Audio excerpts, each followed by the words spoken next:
میں گواہی دیتا ہوں کہ اللہ کے علاوہ کوئی معبود برحق نہیں، وہ تنہا ہے، اس کا کوئی شریک نہیں۔ جو اپنی بیماریوں سے نا امید ہو جاتا ہے اسے وہی شفا دیتا ہے۔ میں گواہی دیتا ہوں کہ ہمارے نبی و سردار محمد اس کے بندے اور رسول ہیں۔ جو ان کی اتباع کرے گا وہ ہدایت یاب ہو جائے گا، جو ان کی نافرمانی کرے گا وہ گمراہ و برباد ہو جائے گا۔ اللہ ان پر، ان کے ساتھیوں پر دائمی اور مسلسل رحمت و برکت نازل فرمائے۔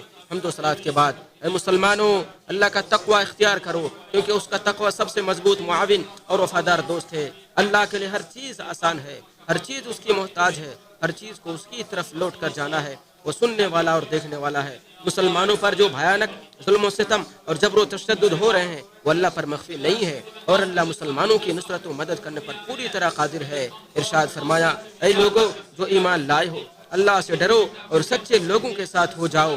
مسلمانوں، اس دنیاوی زندگی میں کھٹے میٹھے کا مزہ چکھنا ہی ہے۔ یہاں سختی و آسانی دونوں ہے، لیکن ہر سختی کے بعد آسانی ہے۔ غم و ہم کے بادل کو چھٹنا ہی ہے۔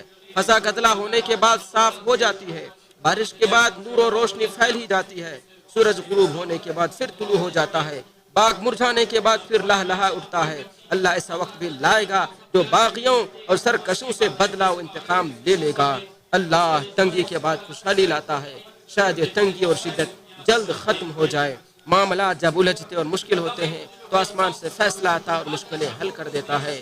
لہٰذا اطاعت کا لباس زیب تن کر لو، جماعت کو لازم پکڑ لو، بغض و حسد اور جنگ و جدال سے دور رہو، لڑائی جھگڑے سے اجتناب کرو، اور یہ جان لو کہ جو شخص منمانی کرتا ہے اور جو چاہتا وہی کرتا ہے وہ برے انجام سے دوچار ہوتا ہے، اور جو اپنی کمی کوتاہی کو دور کر کے اپنی اصلاح کر لیتا ہے اس کا حاسد بھی ختم ہو جاتا ہے۔ اور سب سے مضبوط ڈھال کتاب و سنت کو منہج سلف پر تھام لینا ہے۔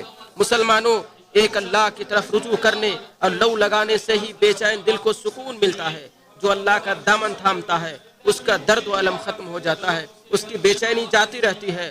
جزا فضا نہ اللہ کے فیصلے کو ٹال سکتا، نہ تقدیر کی کتاب کو کھول سکتا ہے۔ جب موت آ گھیرے اور خوفناک سایہ ڈیرے ڈال دے تو اپنے مولا و آقا کی طرف دوڑو، اسے ہی اپنا غم سناؤ، اسی کے سامنے اپنے شکوے رکھو، اسی سے بلا و مصیبت دور کرنے کی بھیک مانگو، اور دعا و تضرع کے ذریعے مصیبت سے نجات پانے کی کوشش کرو۔ اللہ کو دعا سے زیادہ کوئی بھی چیز پسند نہیں ہے، اور سب سے زیادہ عاجز و کمزور وہ ہے جو دعا سے عاجز آ جائے۔ تقدیر کو اگر کوئی چیز ڈال سکتی ہے تو وہ دعا ہی ہے، اور وہ آدمی محروم و نامراد ہے جو اللہ کے علاوہ کسی دوسرے کے آستانے پر جاتا ہے اور اس کی طرف متوجہ ہوتا ہے۔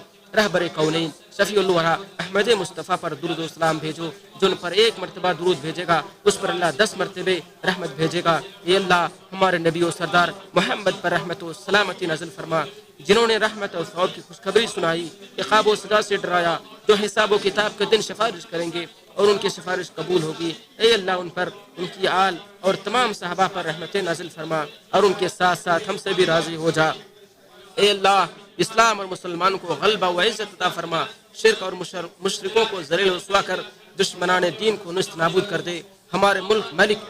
ہمارے ملک سعودی عرب اور تمام مسلم ممالک کی تمام مکاروں اور چال بازوں کے مکر و فریب سے اور حاسدین اور بدخواہوں کی حسد سے حفاظت فرما یا رب العالمین۔ اے اللہ ہمارے امام اور ہمارے حاکم خادم حرمین شریفین کو اپنے پسندیدہ امور کی توفیق دے، انہیں نیکی اور تقوی کی راہ پر چلا، انہیں، ان کے ولی عہد اور مسلمانوں کے تمام حکام کو ایسے امور کی توفیق دے جن میں اسلام کی سربلندی اور مسلمانوں کی بھلائی ہو یا رب العالمین۔ اے اللہ ہمارے لشکروں کی حفاظت فرما، ہمارے سرحدوں کی حفاظت فرما۔